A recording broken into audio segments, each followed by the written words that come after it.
Jeg vil vise kort, hvordan man kan bruge ChemSketch til at lave strukturer, og også hvordan man kan bruge det i forbindelse med skriftlige kemiafleveringer, f.eks. til eksamen. Jeg har lavet 4 punkter, som vi vil gennemgå kort, og vi starter med at jeg starter med at vise, hvordan man laver sine egne skabeloner. I skriftlige kemiafleveringer er det sådan, at man kan blive bedt om enten at angive strukturformler med zigzag-formler, som jo uden carbonatomer anviser strukturen, og så også almindelig struktur, kan man kalde det, hvor carbonatomerne er angivet i strukturen. Så der vil vi gerne lige have lavet 2 skabeloner, som vi kan vælge mellem der først. Og vi kan lige op og kigge først under det, der hedder Options, Set Structure Drawing Style, der ligger alle de forskellige skabeloner. Lige nu der står den på normal. Og så kan vi hen i Tools, og siger strukturegenskaber der. Og vi vil gerne lave 2, som sagt. Vi vil gerne lave en, der hedder zigzag. Formel der, zigzag. Og i zigzag-formlen, der har vi jo ikke, som sagt, ikke nogen carbonatomer, så der skal vi lige fjerne under Show Carbons Atoms, at den viser alle sådan. Der må heller ikke være flueben i terminal, altså endestillede carbonatomer. Nu skulle den her skabelon ikke vise nogen carbonatomer, så vi siger gem. Sådan. Og så vil vi så sagt også gerne lave en med alle carbonatomer, den kalder vi bare for struktur. Sådan. Og så sætter vi flueben ved all i Show Carbon Atoms, ligesom før. Og siger gem til den også. Så har vi gemt de 2 forskellige skabeloner. Og vi går nu op og vælger en af dem at arbejde videre med. Og det var under Options, og det var hernede under Set Structure Drawing Style. Og vi kan se, at de ligger hernede. Og for overskuelighedens skyld vælger jeg at gå videre med zigzag-formlen. Sådan. Så går vi videre til punkt 2, som handler om, hvordan man grundlæggende tegner sine strukturformer her i ChemSketch. Og vi skal lige sige lidt om layoutet i ChemSketch. Så har vi herovre til venstre, der har vi alle atomerne, som man kan tilføje til sin struktur. Vi har det periodiske system der, hvor man kan gå ind og vælge specifikt, hvad man gerne vil have. Og over til højre side, over i panelet her, der har vi så nogle allerede lavet organiske strukturer. For eksempel så har vi alle aminosyrene herinde under, hvis man nu skal bruge dem for eksempel. Og vi har nogle hurtige knapper herude for eksempel til at vælge benzenringen, hvis man skal bruge det. Heroppe, øverste panel, det er så alle de forskellige muligheder, man har i forbindelse med at lave sine organiske strukturtegninger eller formler. Og det vi kommer til at bruge det her program mest, det er den her, der hedder Select Move-knappen. Og så også de her 3, den der hedder Draw Normal, som er hvor man angiver et enkelt carbonatom ad gangen. Eller den, der hedder Draw Continuous, så tegner man flere sammenhængende carbonatomer. Og den sidste, som der hedder Draw Chains, det er så, hvor man laver en lang kæde med det samme. Så vi starter med at vælge denne her, der hedder Draw Chains, fordi vi vil gerne lave en lang carbonkæde til at starte med. Vær sikker på, at carbonatomet er valgt herover, og så trykker vi ellers bare ned og holder knappen nede og kører ud med musen, indtil vi har så mange carbonatomer i vores kæde, som vi gerne vil have. Vi stopper bare ved 8 her, og så får vi det selvfølgelig anvist som en zigzag-formel, for det er det, vi har valgt.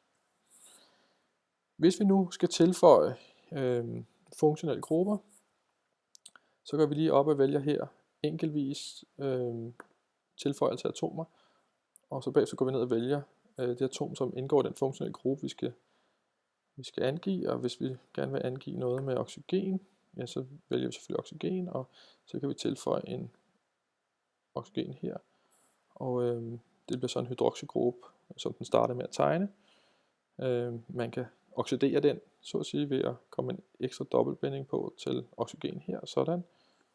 Eller man kan lade den være som hydroxygruppe, eller lade den være som hydroxygruppe. Vi vil måske også gerne have en syregruppe herude. Det gør vi ved at trække 2 gange ud fra det sidste carbonatom her, og så trykke på en af bindingerne, sådan så har vi vores syregruppe. Måske vil vi egentlig også gerne have tilføjet en benzenring, og den sætter vi hernede, sådan, efter vi har valgt den herude i højre panel. Og nu har vi så det stof, som vi er interesseret i at skulle tegne. Bindingslængderne er ikke lige lange overalt, og det er fordi vi har tegnet det sådan manuelt selvfølgelig. Men det er der heldigvis råd for, man kan trykke oppe på den her knap, der hedder Clean Structure. Og så får man så rettet det til, så det bliver pænt at se på.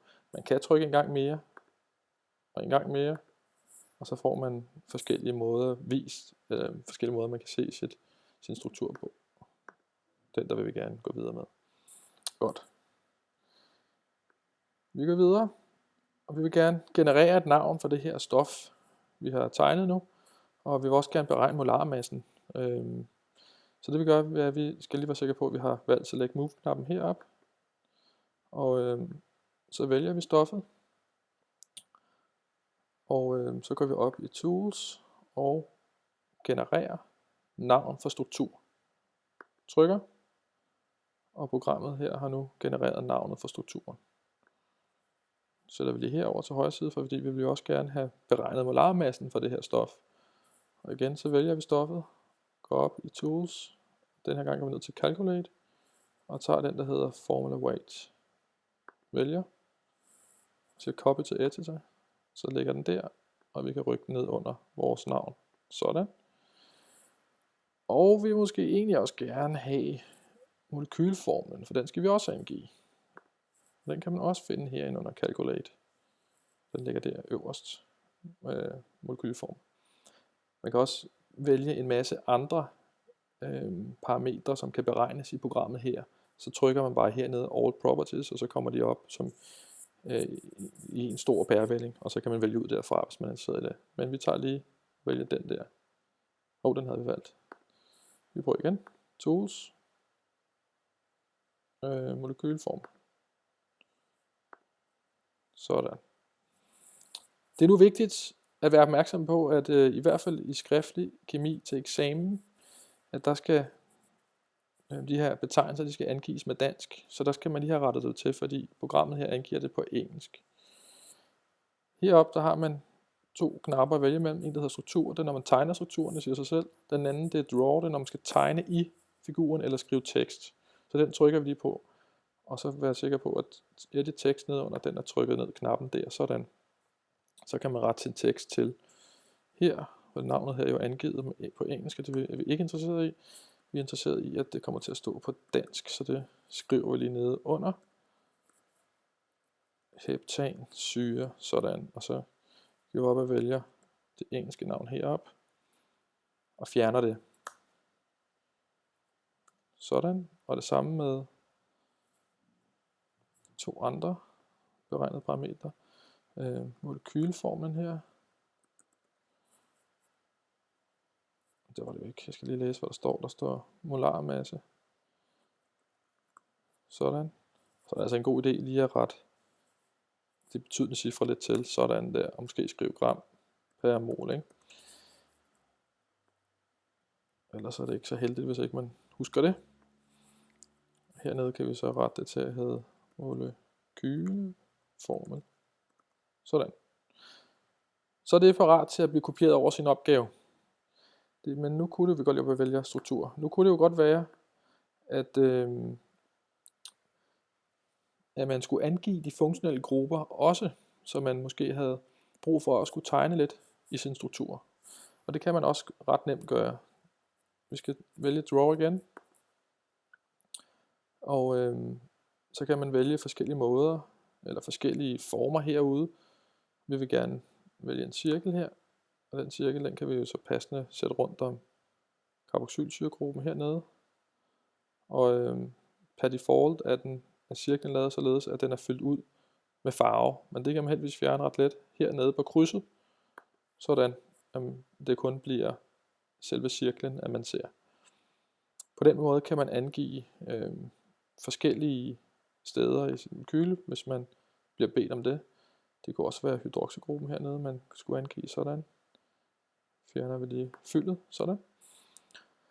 Og hvis man har mulighed for at aflevere sin opgave i farve, ja, så kan man faktisk skelne mellem de her to cirkler ved at farve cirklen i en anden farve, og det kan man gøre ved, hvis man går op og siger Tools, så er der den mulighed, der hedder Pen Style Panel, og lige nu så står den på sort. Og hvis vi tager i blå i stedet for, og siger Apply, så får vi lavet en blå ring, og vi har en sort ring, og man kan skrive en tekst ned under så, hvor man skriver, at den blå ring angiver hydroxygruppen, og den sorte ring, den angiver carboxylsyregruppen. Så det er ret hurtigt at gøre det. Nu kan man så kopiere det over i sin opgave, og det var sådan set det. Jeg vil lige vise en aller sidste ting, og det er, hvis man har brug for at angive carbonatomernes numre her, altså hvordan man tæller carbonatomerne her. Det kan man gøre, hvis man går over til Structure, og man så vælger hernede, hashtag, tegnet ligner det, manuel nummerering her. Når man ser OK til det, så kan man sige, at det er 1, det er 2, det er 3, og så videre, og så videre. Så kan man på den måde vise, hvordan man eksempelvis nummererer inden for nomenklaturen i kemi. Det var det.